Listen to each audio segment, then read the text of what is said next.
the Montreal Public Health Executive Director. As usual, she will be together with Ms. Sonia Bélanger, who is the CEO of the CIUS of the Centre Sud de l'Île de Montréal, who is spokesperson, and of course Ms. Valérie Plante, the Mayor of Montreal.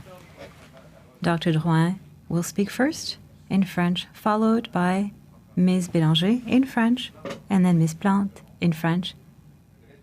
And after that, there will be a brief summary in English. Instructions to journalists. Un seul retour de son, nous allons immédiatement couper le téléphone pour éviter de nuire à la retransmission. Je vous dis finalement que la conférence de presse est rediffusée en direct sur la page Facebook de Santé Montréal. Dr. Drouin, la parole est à vous. Bon point de presse tout le monde. Alors, bonjour à tous. So hello everyone. Hello Ms. Bélanger, hello Ms. Plante. Well, first and foremost, since it is the first press conference of the year 2021, I wish to wish a Happy New Year to everyone, and will wish a healthy year to everyone, a year with resilience in order to allow us to be able to get through the last bit of this ultramarathon that we're going through. And of course, we all hope that the vaccination will be there to protect all vulnerable populations as well as our health network, which really needs it. There are new measures that were announced, and I wish to thank the entire public at large who continues making significant efforts as well as difficult ones in order to be able to stop this important increase that we've had over the past few weeks. The epidemiological situation of the past few weeks obviously was not very encouraging for Montreal. We've really seen a constant progression of our incidence rates since mid-December, which has really brought us to record levels in terms of number of new cases, even as compared to the first wave. For a few days now, we've started to see a lowering in the number of cases, but it's still too early to say that we've reached either a plateau or a downward trend that is confirmed, knowing that the number of people who go get screened has also decreased over the holiday period and in the past few days. But when we look at the age groups, it has stabilized the new cases. There's a stabilization in the 0 to 17 years of age. So, of course, that is due to the closure of schools. An increase observed in adults, but more marked in people 75 and over, which reflects, yes, contamination in elderly residences, but also in community. 12% positivity rates for the entire Montreal area, so we see a slight decrease since in the past week in many neighborhoods, and the hot neighborhoods remain Parc Extension, Saint-Léonard, Saint-Michel, Saint-Laurent, and Bondeau-Cartierville. The source of acquisition remains mainly home contacts, so within the same household with people who are close, friends and family. So it really does reflect the social aspect of our lives. 311 active outbreaks right now. The ones that worry us the most right now are the ones that are increasing in the health area environment, whether it be CHSLDs, RPAs, or hospitals, with 137 outbreaks, of which 72 that we judge to be more important, that is over 10 cases, so more significant. We also have a situation in the homelessness sector with 72 cases since the beginning of December, 114 in people who are homeless, and 68 in workers. Right now, we are doing an epidemiological investigation, so we have set up an intervention plan to control those outbreaks, because these outbreaks are difficult to control because of the life contacts of these people who are very mobile, so sometimes they go from one center to another. And so our intervention plan integrates many different aspects, of which, of course, is going to be screening in certain centers. We also have increased the number of spots thanks to our partners from the CIUS, the CHUM, as well as community organizations at the Royal Vic, to allow, of course, to have a safe place for isolation. And we're going to be able to start, for a very restrained group, with the vaccination process as of this week. So a first group, and we are really targeting those areas that have cases, as well as shelter centers where we know that they are places where there's a lot of mobility during the daytime, where people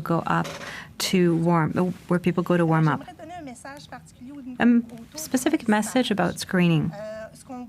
What we can see in our outbreaks as well as in our investigations is that people tend to, when they have small, like little symptoms that, of course, are similar to the flu or coughing or light fever, people tend to still go to work.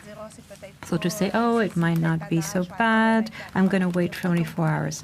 There's no other virus in circulation right now in the community. So the positivity rates in people who have symptoms is 1 out of 4 who's positive. And in the neighborhoods that I named you, the hot spots, it's 1 person in every 2. So if you have symptoms, go get screened immediately. It's no time to go to work. It's no time to go to school. It is no time to go grocery shop. We have to reduce the delay as much as possible between the moment where your symptoms appear and the actual sample. Right now, that time is increasing. It's 2.7 days. It's huge, and it's very often the period where you are the most contagious. So we really ask, and there is room. We can see that screening has not as many people are getting screened as before Christmas. So we ask people to please do not wait before they go get screened. On the vaccination front, Ms. Bélanger is going to talk about it. Just to mention that things are going well. We're receiving small quantities, and they are used very judiciously. The priority groups remain residents of CHSLDs, healthcare workers, as a priority, those workers that have contact with patients in risky situations. And after that, we add residences for the elderly, the RPAs, elderlies, and of course a small amount to control the critical situation that we have in the homelessness sector. The number of vaccines that we received, 43,000, and up until now we have administered very close to, or yet as of yesterday, 29,196. So we have 5 days left to use the doses that we have for this week.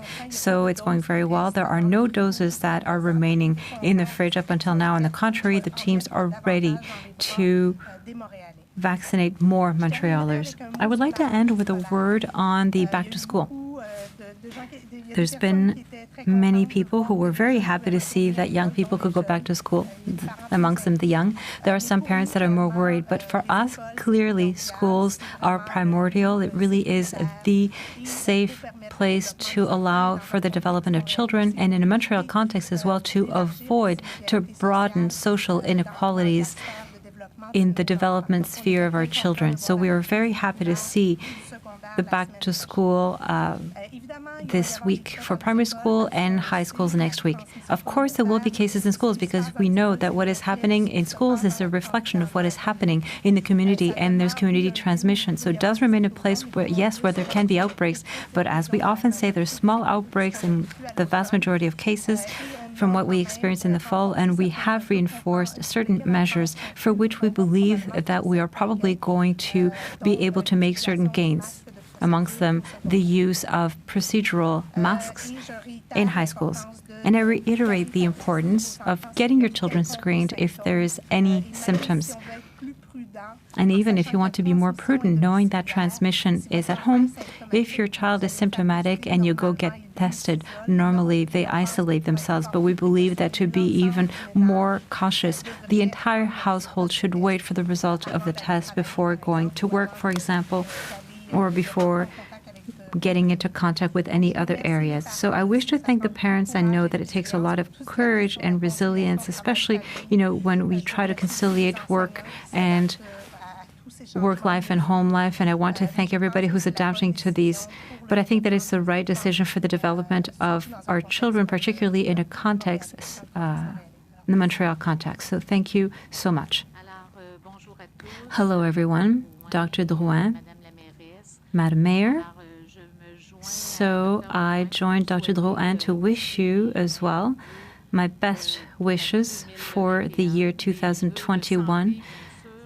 Wishes for good health, of course, but also I would add collaboration, helping one another out, and energy. I think that in the beginning of this year, we need to really work all together to be able to continue facing this pandemic.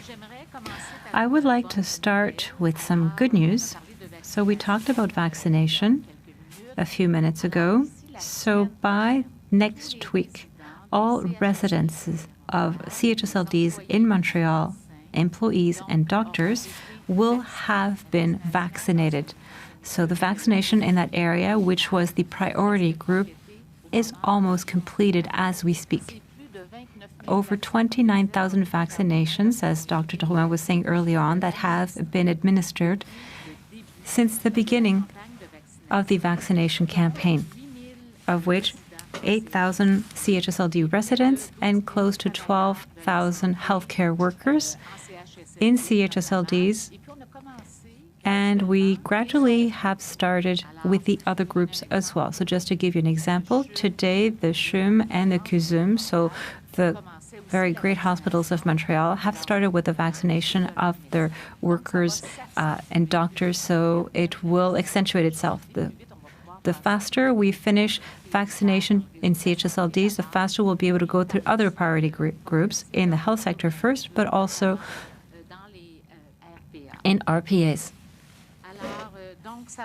So things are going well.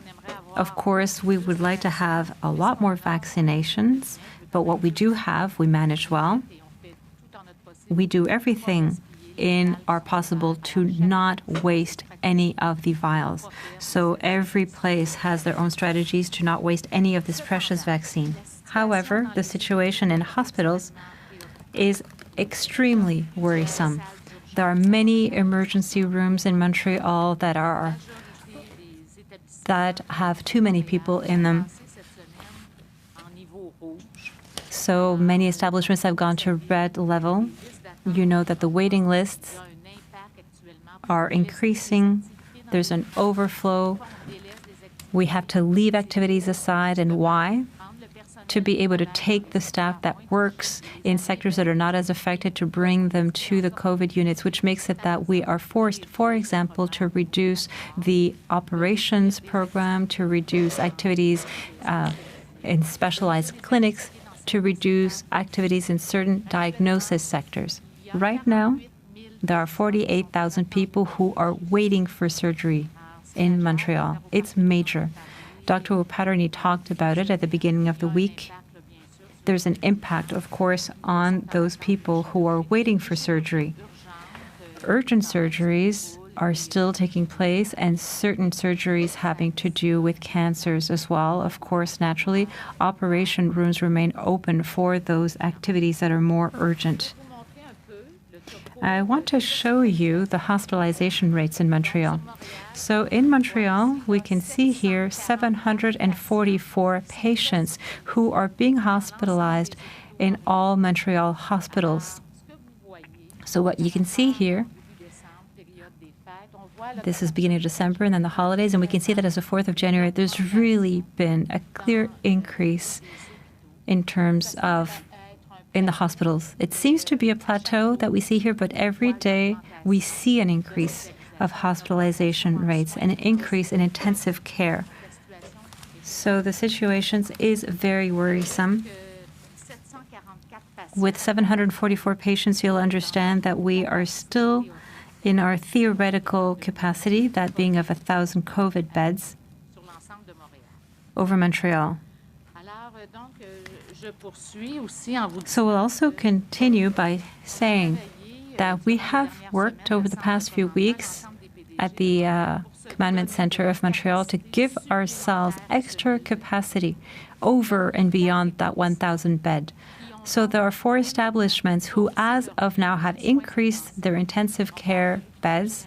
So the Jewish General Hospital, the JUM, the CUSUM, and the CIUS in Montreal North, which has the Sacré-Cœur, Jean Talon, and Fleury hospitals. So we'll be adding capacity in intensive care in those 4 establishments, and after that, other establishments may also be adding ICU beds. I also want to mention to you that we're going to be adding to our initial capacity 310 hospitalization beds, extra ones. So that will allow us to be able to take patients out who are at the hospital and who don't need as much active care, but who still do need care. So we are going to plan for 310 beds. That is being done as we speak, if ever we got to a situation of overflowing. So 43 beds, extra ICU beds, 310 extra beds for Montrealers in case where Montreal hospitals would really have a significant overflow. The situation in CHSLDs has deteriorated as well in the holiday period. As we speak, there are many outbreaks. These outbreaks are in CHSLDs, in RPAs, as well as in intermediate resources for the elderly who are losing their autonomy. So here we can see that it's close to 100 outbreaks. Certain are more significant than others, but still there's about 100 of them. So that's pretty significant, and we can see here that it's increasing constantly. So our teams in infection prevention are present in CHSLD context, and everything is being deployed to be able to avoid as much as possible where we were in the first wave. The situation as far as the employees of the network is once again another element that we're keeping a very close eye on, because it's all that great to have extra beds. I've been telling you that we're adding beds, but we have to have the ability to staff those beds. So there's about 1,000 employees of the network right now who are absent because they're either affected by COVID-19 or they're waiting for a screening test result. So that is pressure being added, of course, on the availability of workers in the healthcare network. So that is why it's so important, really, to follow the guidelines to protect our healthcare network and social services. I think that Dr. Drouin mentioned it. We are truly in a situation, populationally speaking, so yes, healthcare workers can themselves contaminate patients, get contaminated amongst themselves, but the public as well. That's where it starts first and foremost. It really is really important. So I ask us all to make an effort. We have a few difficult weeks to get through. We are in control in the network, but the situation is extremely tense. So I thank you for your collaboration. So hello to my colleagues, Dr. Drouin and Ms. Bélanger. I'm happy to be able to see you again in 2021. Of course, I would have liked for things to happen differently, that we could have extra good news to announce to you, but we can see that right now Montreal is once again the epicenter of the pandemic, and the situation in hospitals is very difficult.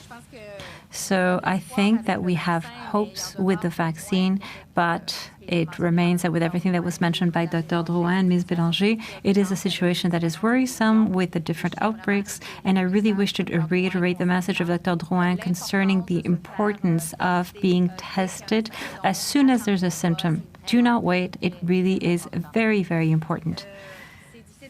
It's difficult for everyone, of course, because there we are. We have the impression that this is a situation that we know very well because it will soon be a year that we've been experiencing the pandemic, but it remains very difficult. Psychologically speaking, I'm thinking about people for whom it's already difficult on a daily basis, and with the pandemic, it's even more difficult. And I'm speaking here of the homeless.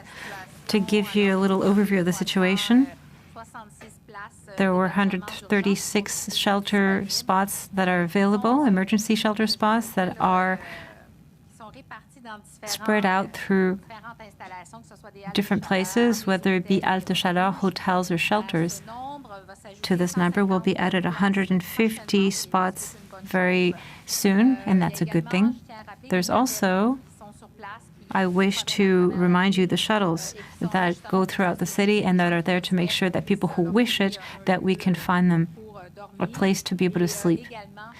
And as well, I wish to mention the trajectory clinic, that is the Royal Vic, which is really used for people who are homeless and who either have a positive diagnosis or who are awaiting the results of a screening test. Despite all these efforts and despite all the work that's been done, the situation is difficult. It's difficult in the homeless environment. I'm thinking, for example, about groups who are in the field who are working so hard. It's not easy to find extra resources when we open new resources as well, depending on what's going on. So I wish to thank them for their work and at the same time recognize that it is not an easy situation.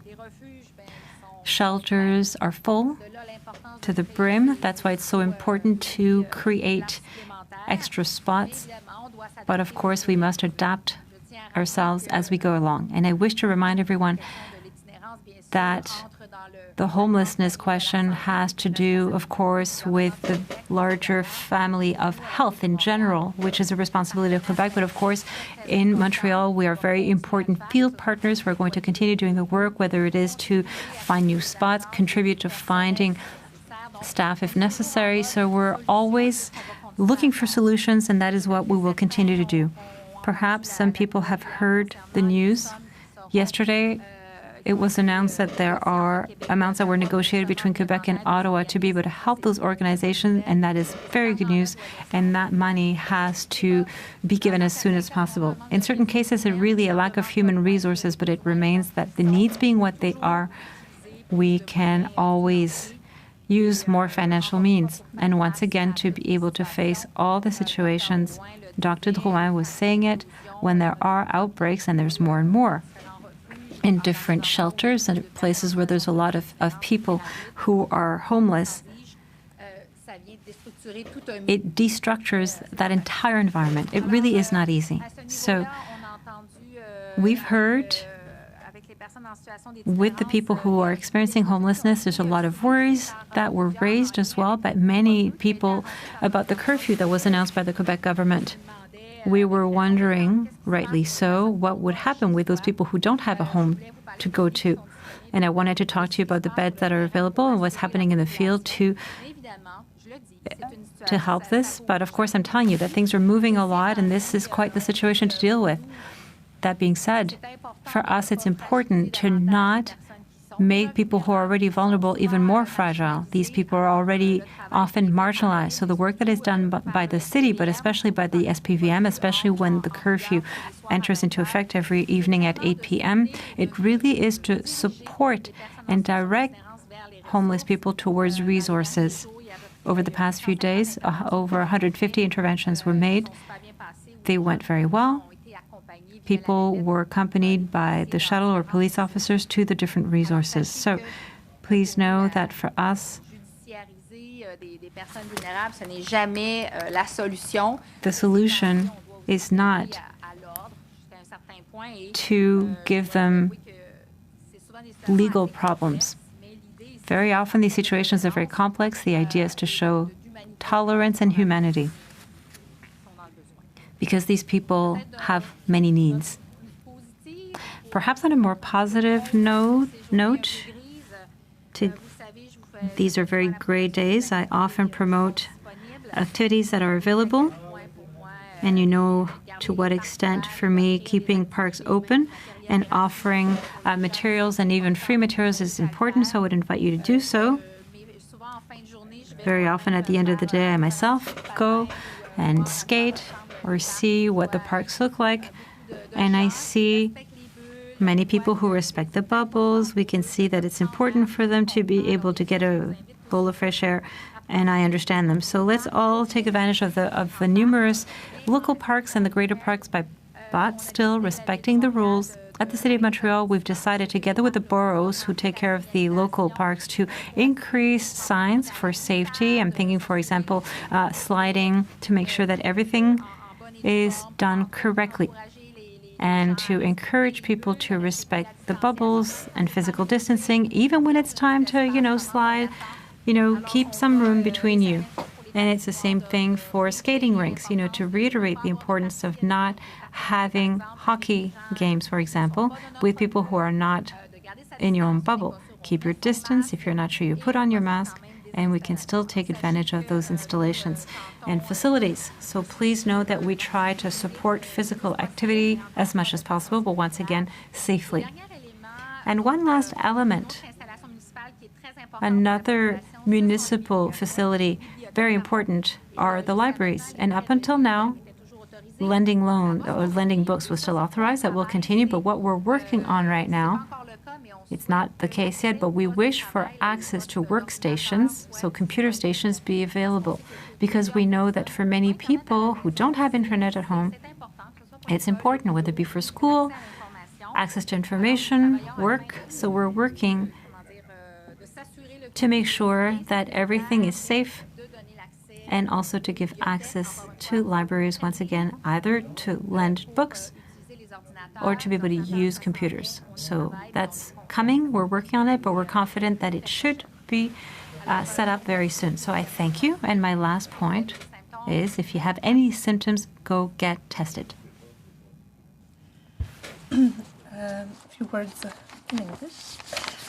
So first, I want to wish a happy new year to all Montrealers with health, resilience, and of course we want to have the capacity to vaccinate the Montrealers as soon as possible to protect the most vulnerable and of course our healthcare system. The epidemiological situation has increased as importantly in the last couple of weeks, with an incidence rate and a number of new cases that we have never seen even in the first wave. What we're seeing in the last couple of seen in the last couple of days is a reduction in the number of new cases, but we cannot at this time say that it is a constant tendency, and we have to wait for a couple of few days ahead of us to draw a conclusion. Our positivity rate is at 12%, so it is important, even though it has decreased in the last week in many neighborhoods. The main neighborhoods or hotspots are still Parc Extension, Saint-Léonard, Saint-Michel, Saint-Laurent, and Bordeaux-Cartierville. The main source of acquisition is still in the household and with contact with cases that are friends or colleagues around us. We are now managing more than 311 active outbreaks, and the ones that are most preoccupying are those in the healthcare setting, where we have more than 137 outbreaks going on, and 72 that we qualified as major outbreaks with more than 10 cases. I would like to say a specific words for the homeless situation, where we have 8 active outbreaks. We have had more than 172 new cases linked to those the homeless situation since the beginning of December. So we are now, as we call, en enquête épidémiologique, in epidemiological investigation, and we have a specific plan where we're going to screen some of the community organization working with homeless population. We also have increased the capacity of the Royal Victoria to make sure that we have secure places for those who have to be isolated. And we're going to add for a specific group, a small group, the vaccination as another tool to control the outbreak that is difficult to control because we have a lot of mobility in this community. I want to say a special message on screening. We have seen during the holiday vacation a decrease in the number of persons who got screened. But what is most preoccupying is that we're seeing that people with small symptoms still go to work, still go to school, still go to the grocery store. And we see this in our investigation, and we see it in the outbreaks that we're seeing in the healthcare setting, but also in workplaces. Even if it is small symptoms, it is important to go and get tested as soon as possible. We still have a delay of more than 2.7 days between the beginning of the symptoms and the day the person goes and get his test, and this delay is too much, and it is the period where you are mostly contagious. So please go get tested, and of course, if you go, you do not go to work or in other settings while you're waiting for your test. Concerning vaccination, we're having a small amount of doses each week. Since the beginning, we have had more than 43,000 doses, and we have administered around 30,000 doses, and we still have 5 days ahead of us to complete the vaccination for this week. So we do not leave any doses in the refrigerator. They're all given. We have priority groups, residents of CHSLD, healthcare workers that are at high risk.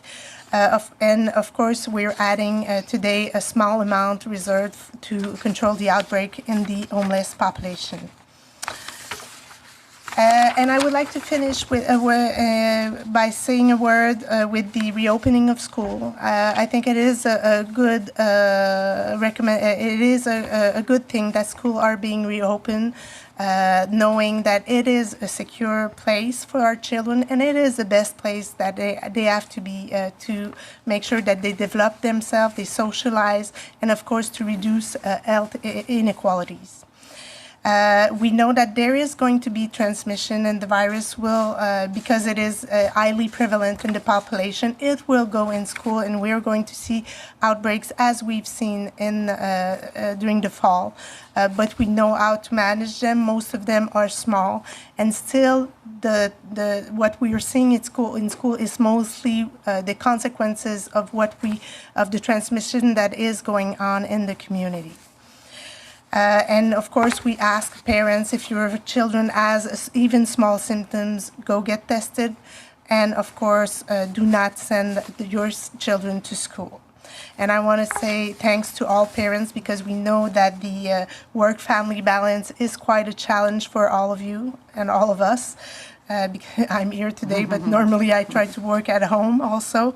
And of course, I want to say thanks also to the teachers, because we are putting new measures, and I think there is a lot of challenge also for you all to put those new practices in place. So thank you all, and have a nice rentrée à l'école.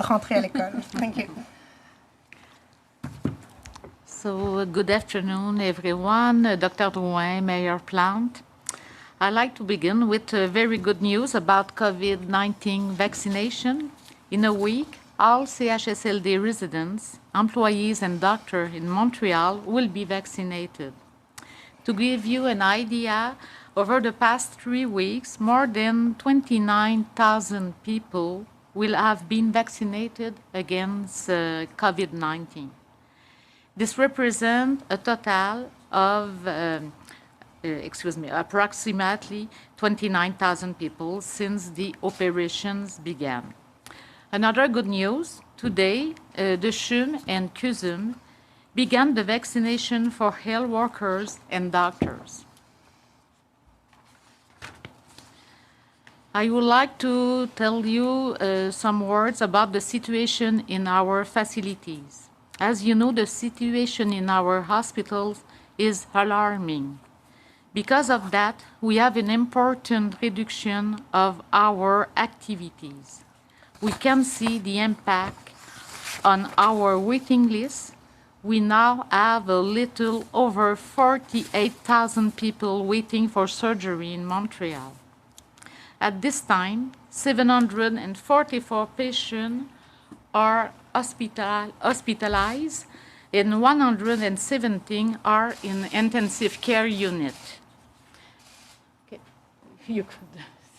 Okay, there's a slow augmentation, but since 23 December, there's a big augmentation of the curves. There's a lot of impact in hospital in Montreal. We have not yet reached our capacity of 1,000 beds for COVID patients, but we are taking action to be ready if this capacity is exceeded.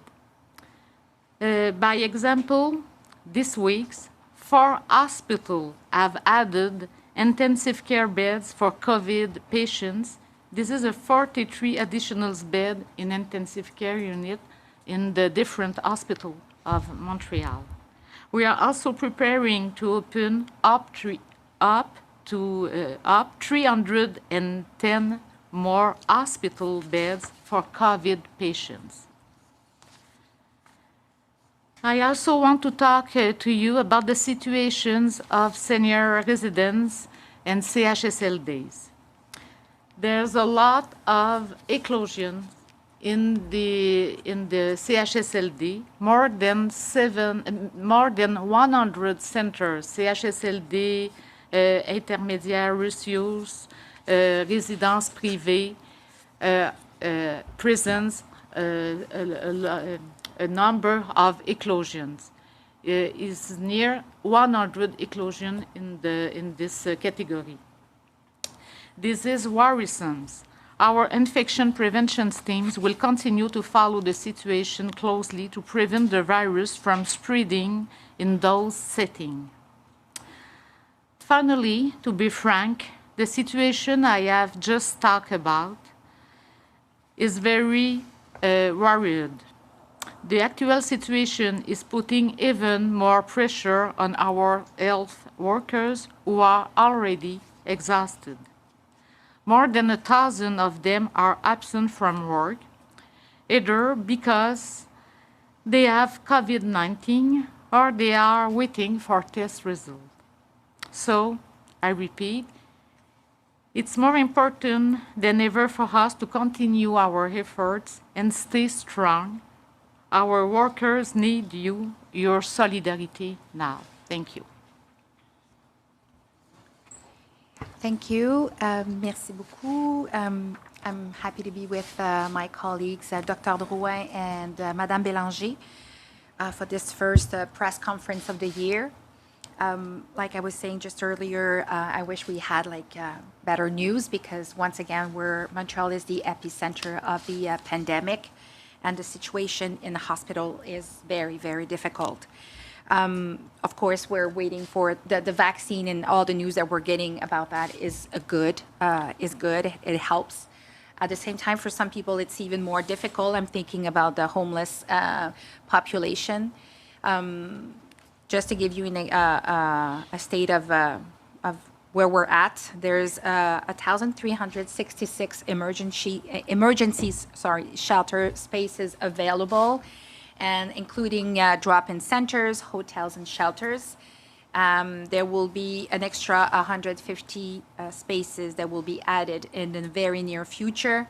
I want to let everybody know there's also a shuttle since the beginning to help people to have access to a bed.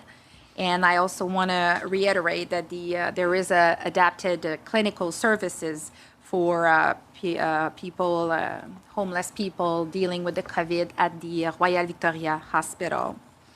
Yesterday, we heard from Quebec that there's a deal that has been signed. There's a deal for more money between Quebec and Ottawa to go directly to organization, and to me, this is a great news. I definitely want to send my best wishes and my thank you to all the people that are right now working within the health system, but also working with the homeless population, because it is tough. There's been a lot of outbreaks, like Dr. Drouin said, and there's a lack of resources there. So hopefully this money will go through quickly and will go straight to the people that needs it.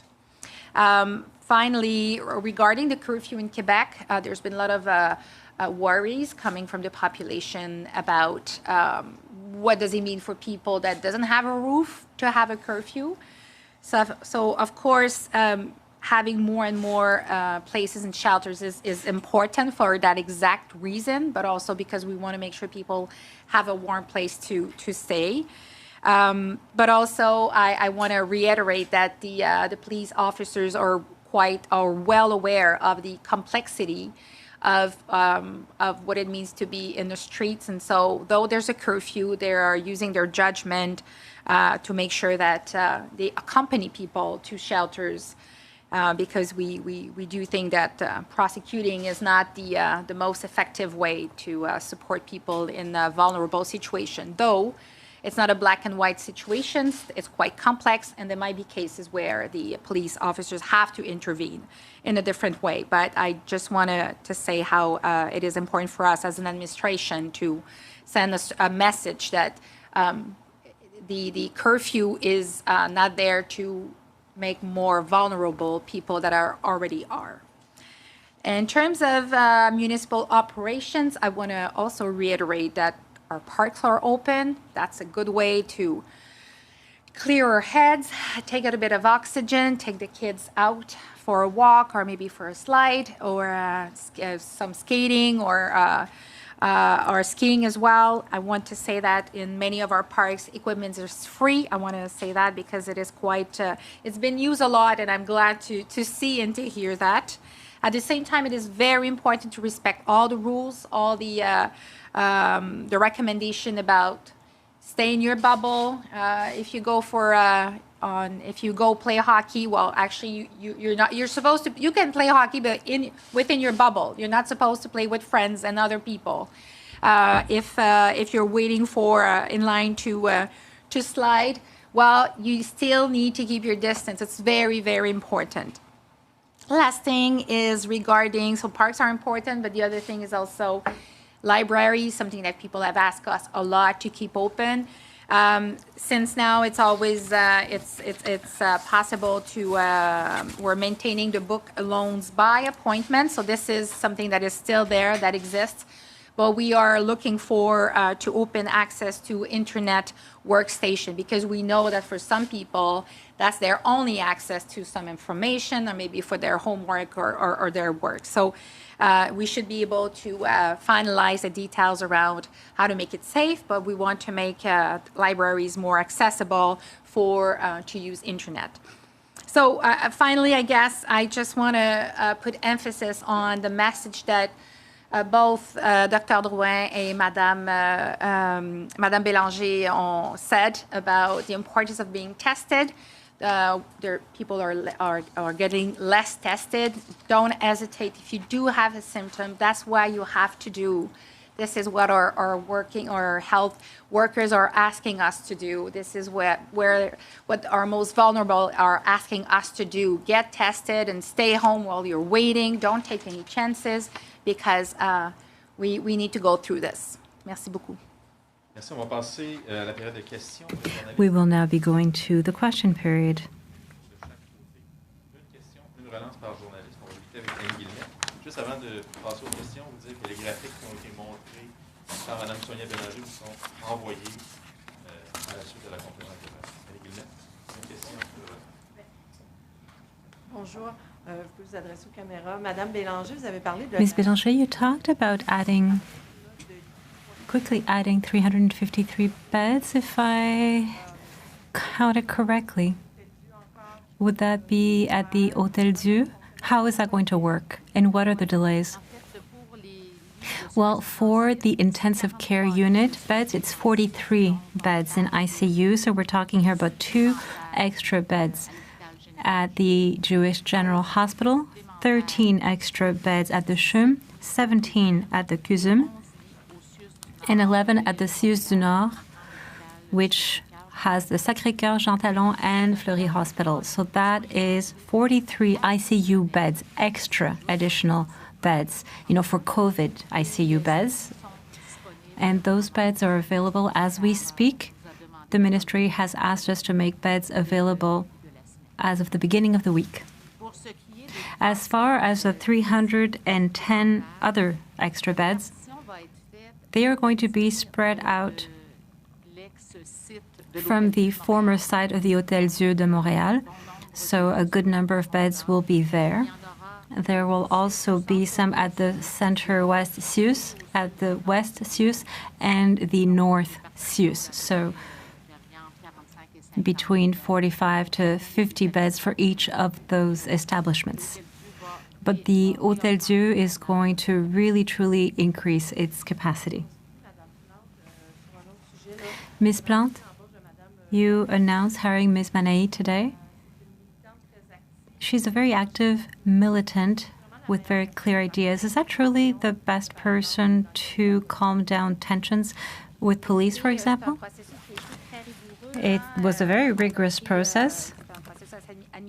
It's an administrative process, but on which people were part of it as well, externally. So for me, the process is a guarantee of the quality of the person that was chosen as well.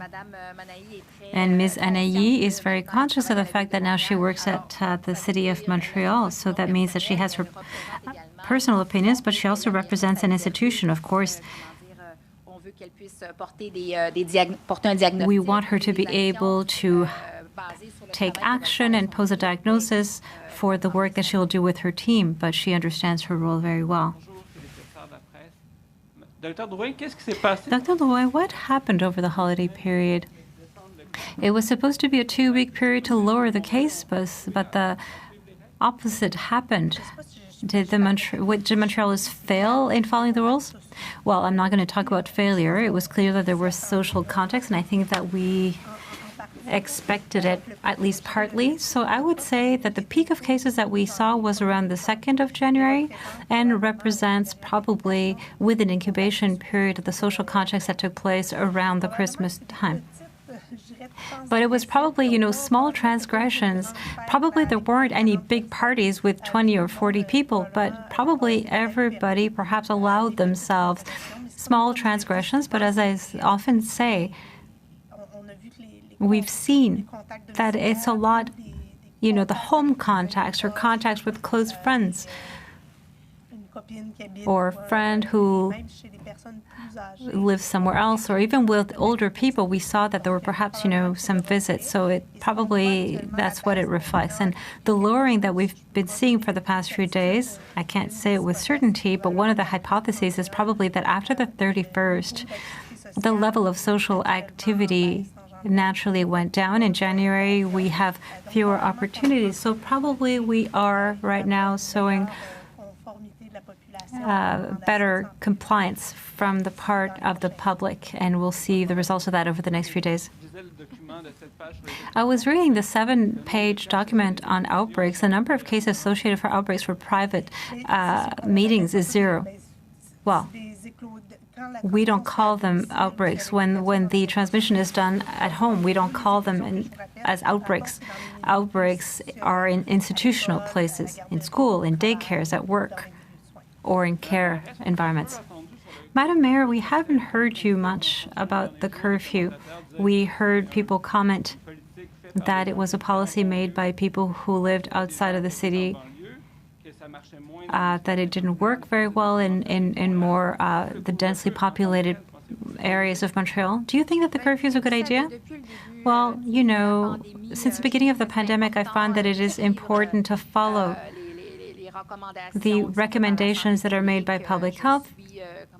I show solidarity with the government guidelines. The curfew, for me, is not necessarily what is going to fix everything. Right now, I would tell you that what worries me the most is the level of hospitalizations in Montreal. And I don't know to what extent the curfew is going to be able to fix that. What I'm wondering is what has to be done. What more has to be done to make sure that in Montreal we do not continue on what is presently happening. I'm very concerned. This is where things are heating up in Montreal. You were saying, Ms. Bélanger, that the theoretical capacity is of 1,000 beds, and what we hear from our sources everywhere is that there is a huge concern as far as the number of nurses. How many would you need, say tomorrow morning, for us to be able to open the theoretical beds that you're talking about? Would we need reinforcements from regions? Well, I can't answer you precisely about the numbers because we'd have to look at every single establishment to be able to adequately answer. But of course, there is a lack of nurses right now. And of course, if we manage to open those beds, we will need reinforcements, and that's quite clear. We're not yet at that stage, and that is why I did not mention it. What's important is that we get ready, at least physically. I can tell you that medically speaking, things, it makes sense. Many doctors, for example, specialists, have let aside certain activities, so we have medical coverage. In terms of medical coverage, we'll be able to do it for the extra beds. As far as the nursing staff is concerned, what we're doing right now, and that's what we've really, we really gave a lot of importance to it last week, where we radically reduced the number of operations and activities, is that we are creating in many establishments nurses that are not used to working in a hospitalization unit, so we're training them. Or as well, nurses that work in operation rooms, so we're training them to be able to bring them to intensive care. We're also leaving aside certain activities as far as the first line and CSLSCs, so nurses who sometimes, it's been many years that they've worked in a hospital setting, so we have to train them. So we're getting ready. We're going to be able to give services for the 1,000 beds. For all the extras that I've announced today, well, we've already informed the ministry that it's possible that we're going to need help because there are certain regions that are not as affected as we are. Speaking of the catastrophe scenario, not that we're there yet, but have you also done the training for the prioritization protocol?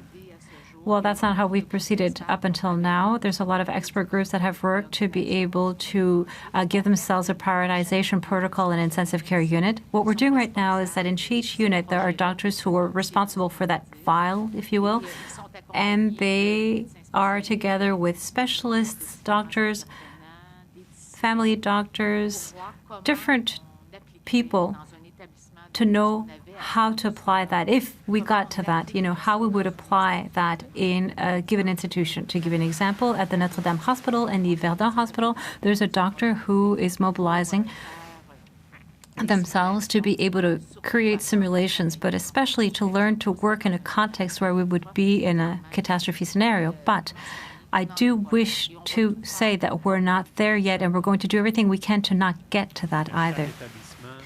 But each establishment is aware of what it might mean. I mean, if we speak frankly, I don't want to alarm anybody, but the document exists, and people are talking about it amongst themselves and are seeing how it would apply. Yes, that's correct. The document exists, and each establishment is getting ready. Thank you. Are there any questions left in French? A clarification. CHSLDs are also going to be vaccinated next week? So we're saying that it's all employees and patients who wanted to? What was the participation rate? Because we saw some worrisome rates. Well, I would say that the majority of residents accepted being vaccinated. As far as employees are concerned, depending on CHSLDs, it can vary between 40% to 65-70% of people who asked for it. We can give you more specific numbers next week. We're doing a lot of communication activities, a lot of awareness-raising activities right now, but of course some people have certain fears. And we also have to compare that usually, for the flu vaccine, it's about 40% of workers who get vaccinated. Now, it's not the flu we're talking about here, it's COVID-19, but I think that the rate is a little bit higher than it is for the flu spontaneously. S'il vous plaît. Oui, mais j'ai à peu près 15 questions téléphoniques. Merci. On va passer aux questions téléphoniques. Je suis désolé. Telephone questions now. On passe au téléphone avec Marianne Dupuis de Radio-Canada. Docteur Drouin, tu as juste augmenté le son. Marianne Dupuis, est-ce que vous êtes présente sur la ligne? Alors, je vais poser la question pour vous. Madame Dupuis veut savoir pour Dr. Mr. Dupuis wishes to know for Dr. Drouin, as far as the population rate, is Montreal the most affected city in the country? No, our Laval neighbor is at about the same rates and even a little higher in terms of incidence rates. But clearly, I didn't go into the details to look at the other great cities, but clearly Montreal does remain the epicenter, the greater Montreal area. Are outbreaks in emergency wards of at least 2 hospitals, is that worrisome for you? Is that a question for me? It's addressed to Dr. Drouin. Oh, could you repeat it? Are the outbreaks in emergency wards at least 2 hospitals have? Does it worry you? Well, yes, extremely, because when we get to having outbreaks in emergency wards, that is the front door of our healthcare network. And you heard the announcement yesterday, not of closure, but of having to of sending emergencies to another eastern hospital, which represents about 500, that represents something very significant for the Montreal public. So for me, it's a critical situation that shows that we're starting to see rupture in the services in Montreal. Alors, Madame Gauthier souhaite savoir si les éclosions dans les salles d'urgence de...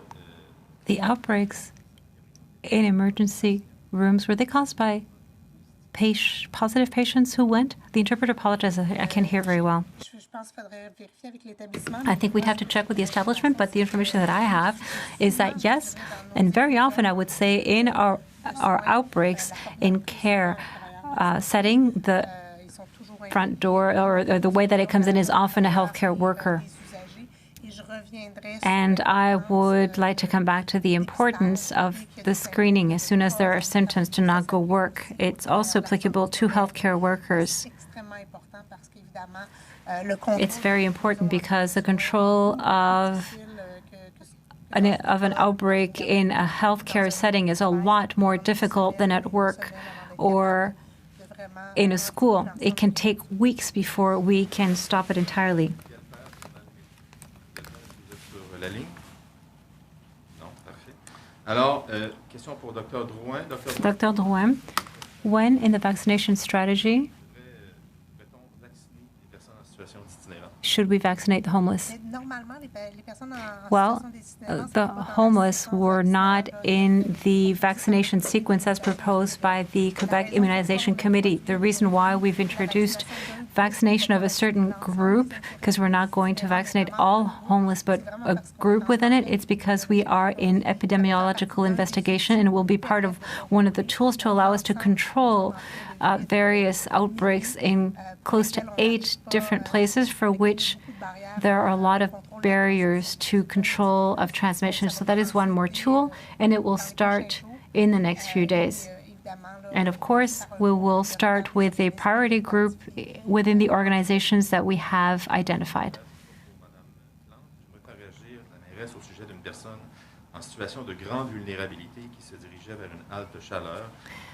Madam Mayor, somebody in great vulnerability got a fine of $1,500 when they were going to a halte chaleur. Well, I don't have details, and it's difficult for me to talk about a situation that I don't know. Of course, we will investigate it, as we did last time as well, when there was the arrest of a homeless person who was also in possession of narcotics. That's one case. We'll evaluate this one. But generally speaking, as I was saying, we do not want to make these people even more vulnerable. So that is what was said to the SPVM. They've been working with us since the beginning of the pandemic, so we'll see what happened in that case, but it is not what is wished for, of course.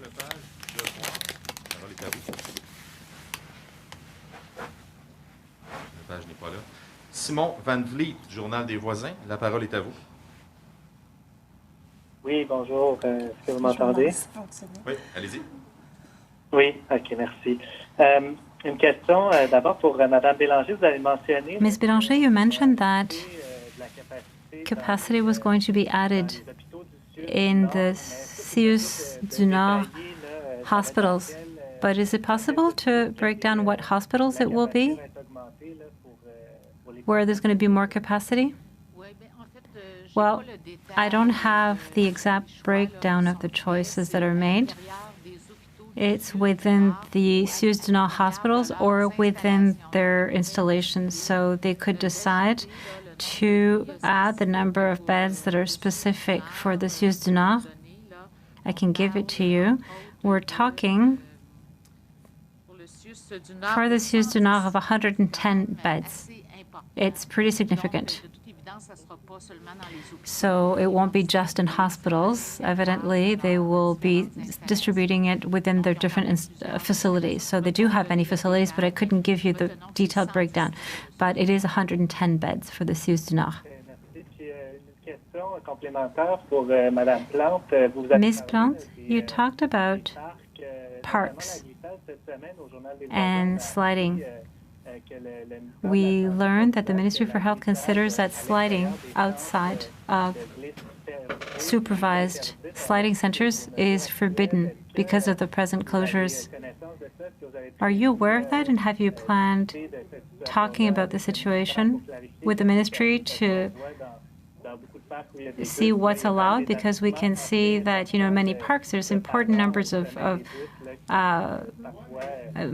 of parents at the summit of hills who don't always respect the physical distance. Have you planned for anything on that to try to put a bit of order in the sliding activities,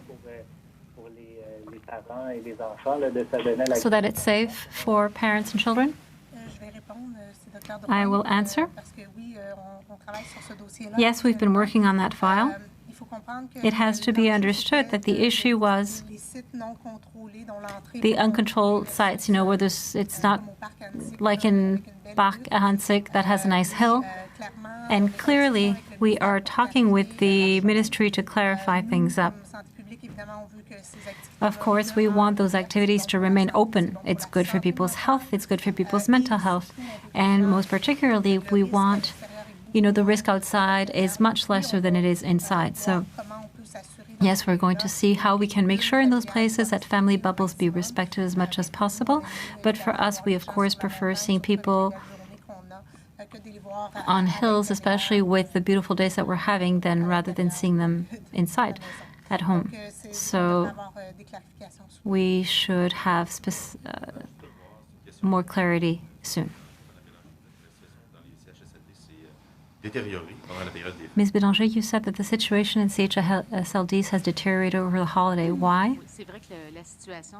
It's true that the situation has deteriorated in CHSLDs over the holiday period, but do not forget that CHSLDs are living environments.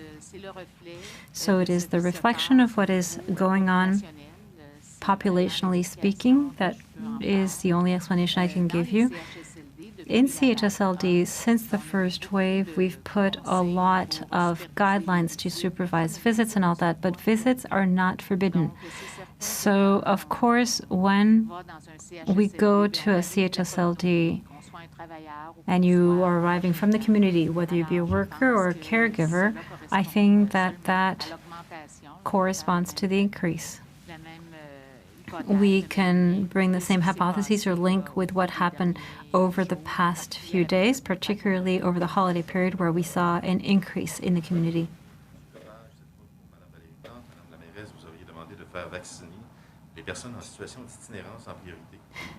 Madam Mayor, apparently you said that you wanted the homeless to be vaccinated as a priority group. Well, I didn't say that it was a priority to vaccinate people in the homeless, but I did say that in the list of priorities, it was important to consider homeless people. And Dr. Drouin mentioned it earlier on. There will, in fact, be certain targeted groups within the homeless population who will be targeted for vaccination. But I think that what we need to see is that the needs are very great, and that in the Montreal area, so in Montreal itself, we are in a red zone, the needs are huge, and I hope that the resources will go where they are needed. Right now, I feel like saying, that there's a fire in Montreal, well, we have to send the firefighters. It's not so much saying who should be vaccinated first. It's more a question of, can we make sure that those people who transmit the virus and who can bring it to others and who contribute to creating this red zone can get it as quickly as possible?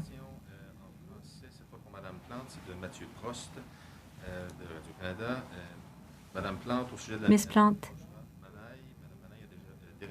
Ms. Manaille.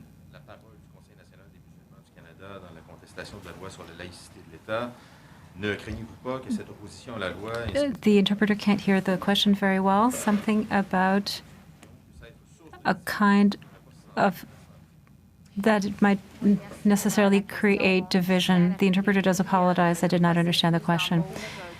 Well, the hiring process of the commissioner was very rigorous. It was administrative, but it was also people with experience. It's important to mention it. Now, Ms. Manaille is an employee of the city. She understands very well what her role is. And as far as the Act 21, the law was adopted. Montreal is in compliance with the law. So I think that we can go on to something else.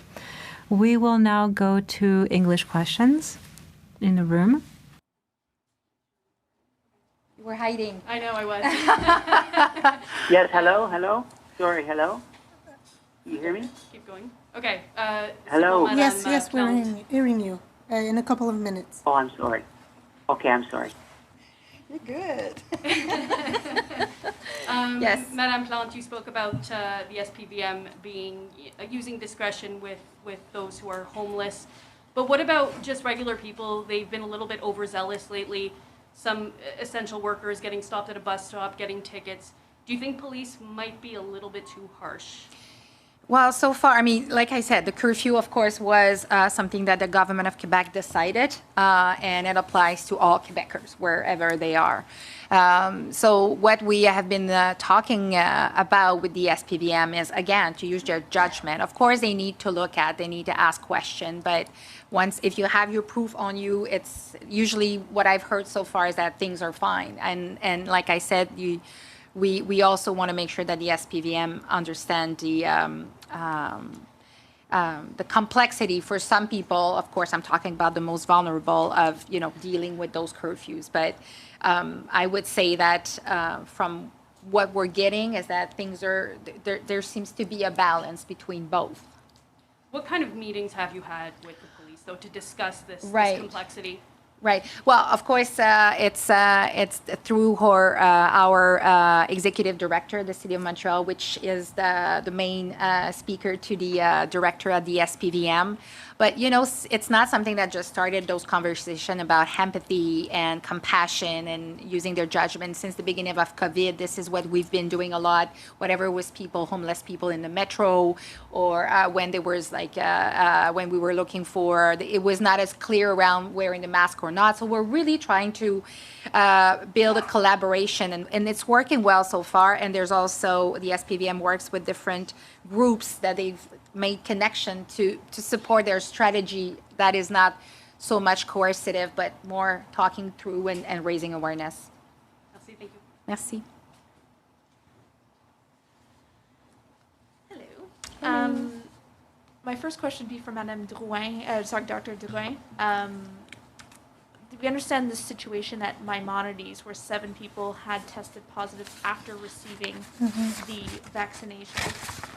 Can you shed any light about what's going on there, and is there a possibility that we're seeing a variant of COVID-19 there? I think there's a couple of hypotheses that are actually currently being studied with the situation in Maimonides, but also with the situation in Quebec, with the CHSLD in Quebec, where we had cases of COVID-19 after a certain period after vaccination. So currently we have 7 cases. It is a small number to draw a conclusion at the time we're speaking. And we know that the vaccine is not effective at 100% at this time. We're looking also at the immunity in older person, knowing that in CHSLD we have people even sometime older than 85 or 90 years old. So there's a couple of questions that our experts are studying, and we'll see if we have, what are the conclusions, and if we have to change some recommendations. Just to precision, if I may. So are you looking at potential of a new variant or of a different? It is. It may be one of the hypotheses, and I think the laboratory, the NSPQ et les laboratoires de santé publique du Québec are going to look at this possibility. But at this time, we had a couple of cases during the holiday vacation of the variant, but it was c'était restreint to a family. And my second question is for Madame Plante on something totally different. Mr. Liebman is the new fire chief of Montreal. I believe, correct me if I'm wrong, potentially the first Jewish fire chief of Montreal. What does this say, or what is the goal to increase diversity in the fire department? This has been a long-standing goal of the city. Does this say anything about that? Well, thank you for the question. It is a good news today that we're sharing. I'm very happy that Mr. Lehman agreed on taking the position. We've been working together since the beginning of COVID, so we got to know each other quite a lot, talking to each other every day. He's the man for the job. He has so much experience, and of course, the more diversity we bring to the table at the City of Montreal, the better it is. I think this is always a goal. That being said, it was really was first and foremost based on his qualities, on his experience, and I'm glad that we will be working together for the next year. So is he the first Jewish fire chief? To be honest, it's hard for me to. I can check. Okay. I can definitely. I don't know what Youssef, peux-tu checker ça? Okay. On va passer aux questions en anglais au téléphone. Premièrement, on a au téléphone en anglais, on a English questions over the phone. Reporter à l'Assemblée nationale pour Global News. Ms. Fletcher, one question, and you got right for two questions. Mr. Fletch? She's not there. OK, parfait. Alors, on va maintenant passer à Caitlin Thomas de Gazette. Caitlin, you can ask your question. Hi, can you hear me? Hi, yes. Can you hear me? Oops. I think we have two. Yes. Okay. Okay. Hello? Yeah? Yes, okay. We're going to go with global first, okay? Global first. Oh, sorry. Okay, yeah, gotcha. Yeah, so this is Raquel from Global. My first question is about the Anti-Racism Commissioner. I was wondering if you could speak a little bit about that. Do you have a more specific question, maybe? Just because I can tell you that I'm excited to share the news, but maybe there's an angle you're looking for. Just what this means to have an anti-racism commissioner sure. In the city, and what you think that they'll be able to bring to the job. Perfect. Yes. So I'm very happy that we found the right person for this job. Just to so if we all remember, it was after the OCPM made few recommendation, actually 38 recommendation about how to make sure that we can address systemic racism and discrimination at the City of Montreal. And so we took our administration, we took the three first recommendation. That is the third one, which is to create a position for a commissioner. And so it took us a while to go through this very rigorous process. And Madame Manaï went through all the different tests. She's got a lot of experience on the field, but also her academic records are quite impressive. So we believe that she will be able to take us to another level. She will have to create an action plan to address the other 35 recommendations within the report from the OCPM. And she will also be at the head of a bureau. So she will be hiring 2 or 3 people, one that is actually working directly at the SPVM.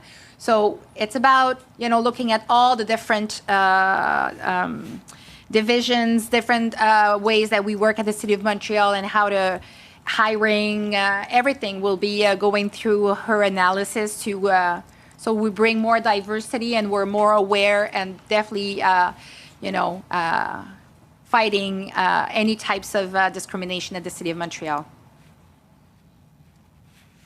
Thank you. My second question is for Dr. Drouin. You explained in French about vaccinating the homeless, and you explained how you would go about choosing who would get vaccinated or not. Can you please explain that in English? The inclusion of the homeless in the vaccination campaign at the stage at the moment we're speaking is because we have major outbreaks in this community, in more than 8 community organizations working with homeless people.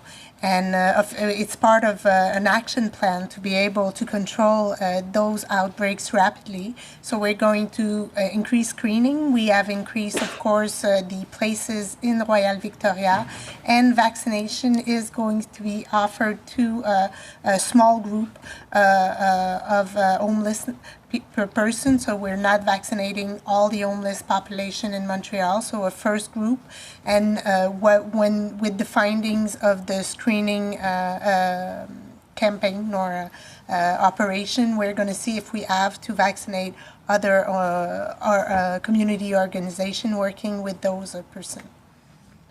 Kathleen Thomas, The Gazette. Merci. Merci. Il n'y avait pas une autre personne sur la Yes. liste? Kathleen Thomas, Montreal Gazette, are you there? Kathleen Thomas? Oh, she's not there. Oh. Hi, thank you. Can you hear me? Yes, we Yes. can. Okay, great. Just going back to the vaccinations for homeless people really quickly, we've been told that 2,000 of them will be receiving the vaccination in Montreal. Can you confirm and maybe explain how the rollout will work exactly? No, it is, I don't know where the 2,000 emerged. We have, when we're looking at all the groups, the potential groups, we could go up to 2,000, but at the time we're speaking with the first priority groups, we're going to vaccinate around 500 of them. Depending on, because we have a proportion of them who already made the COVID-19, so we're not going to vaccinate them, but we are going to prioritize a first group, and afterwards we're going to go to other groups if we see that we have cases, or with the screening operation we see that other organizations are in outbreaks. But we have a potential to go up to, I think it's a little bit more than 2,000, and the homeless population is more than 3,000, but we're not going to go to cover all the homeless population at the time we're speaking. But we want them to be vaccinated un jour, but at the time with the small number of doses, we really have to use them really precautiously. Bon. Il nous reste une dizaine de minutes. On a Morgan Laurie, the Canadian Press, on the phone. Morgan, you can ask your questions. Je vais les demander. Donc, we heard earlier this week that some hospitals are running simulations on the government protocol to ration intensive care. An assistant deputy health minister says hospital prepare for the protocol when their ICUs... You hear me? Is this Morgan Laurie? Yes, hello. Can you hear me? Yes, Yes. we can. You can ask your question. Okay, perfect. My question is for Dr. Bélanger. I wanted to ask her about the government protocol to ration intensive care. We heard this week that hospitals start to prepare for that protocol when the ICUs are at 150% and start to implement it at 200%. I wanted to know how many Montreal hospitals in the Montreal area are close to that 150% ICU capacity and are training to start implementing that protocol. Okay. So that's important to remember that now in Montreal, all hospitals have capacity. We have together 1,700 COVID bed occupied, but we are preparing for 150 bed, no, not 150, but 350 bed added at our capacity. We are preparing the critical care decision protocol with simulation, with doctors, with workers, with ethicians in all hospitals. We are preparing, but we will do everything in our power to keep providing care to Montreal population. Okay, perfect. And a second question maybe for Dr. Drouin. I was wondering, you mentioned that we're only getting small doses of vaccines, and I know that Christian Dubé has said that we're risking running out. I wanted to ask, how close are we to running out of vaccines in the Montreal area? How tight is it? And when do you expect more, and how many? At the time, we have the provincial government gives us every week the projection of those that each region will have. So for this week, we have a total of, as I said, we have had a total of 43,000 doses since the beginning of the campaign in December. And we've vaccinated more than 30,000 resident or healthcare workers. So we have, like, in the next 5 days, we're going to finish the vaccination to complete what was given to us this week. And next week, we're going to have another lots of vaccine that are going to be given to us. But of course, we are able, and we do have the capacity to vaccinate more people. We think that with the critic situation of the Great Montreal, it is a positive thing. I think we could have more gains, health gains, and reduce hospitalization and deaths in vulnerable population if we vaccinate more. Of course, we do not have the control on the number of doses that are given to us, but we are prepared. Thank you. Just a slight precision. Madame Bélanger is not a doctor. She's the Directrice Générale of le CIUS Centre-Sud. Okay, there's Steve Rukavina from CBC. You can ask your 2 questions. Thank you. Yes. Can you hear me all right? Yes. Yes. All right. A question for Dr. Drouin. I know you've been asked about it a lot, but a bit more detail on the vaccinations of people in the homeless population. I'm wondering what the timeline is on that. What were the circumstances of these outbreaks, if you know, and if the 500 you mentioned being vaccinated would include people who work in shelters or work with homeless people. The number of doses that we have this week, and we are going to start with the priority groups is going to start this week. It's around 560 doses, I think. It's really precise. And what we also have in those settings workers that we do want to protect also, because we know that a lot of them in the outbreaks are infected, and we know that we have difficulty maintaining those services open. So it's critical also in those organizations. But we're going to use the doses first for the homeless population. And as we usually do in every vaccination in CHSLD, when we have doses that we do not know the uptake in the population.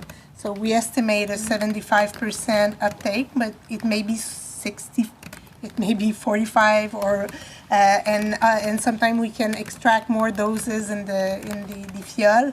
So we're going to, if we have more the capacity, we're going to vaccinate some of the workers, and the ones that we are not going to be cannot be vaccinated are going to be oriented to the vaccination in the CIUS.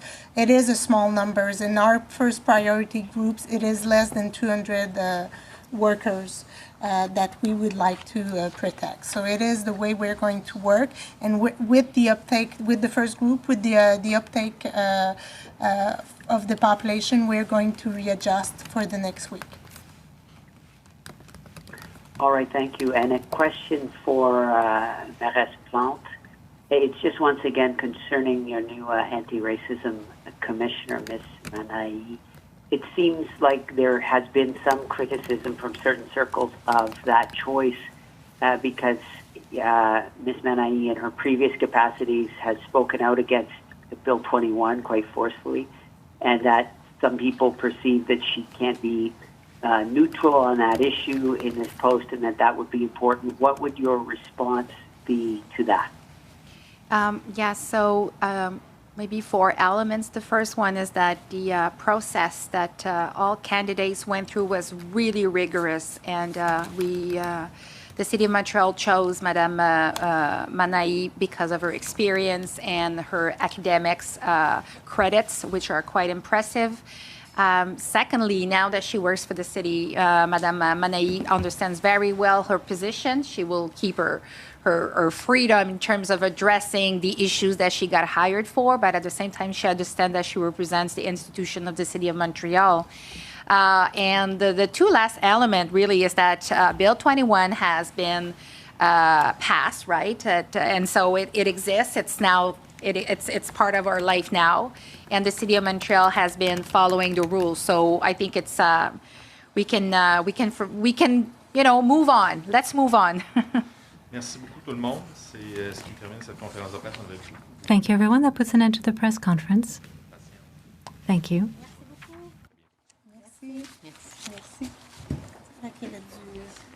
Merci. Merci. Merci. J'ai beaucoup de matériel. Oui, hein, quand même. Je pense qu'il y avait hâte de nous voir. Ouais. Hein?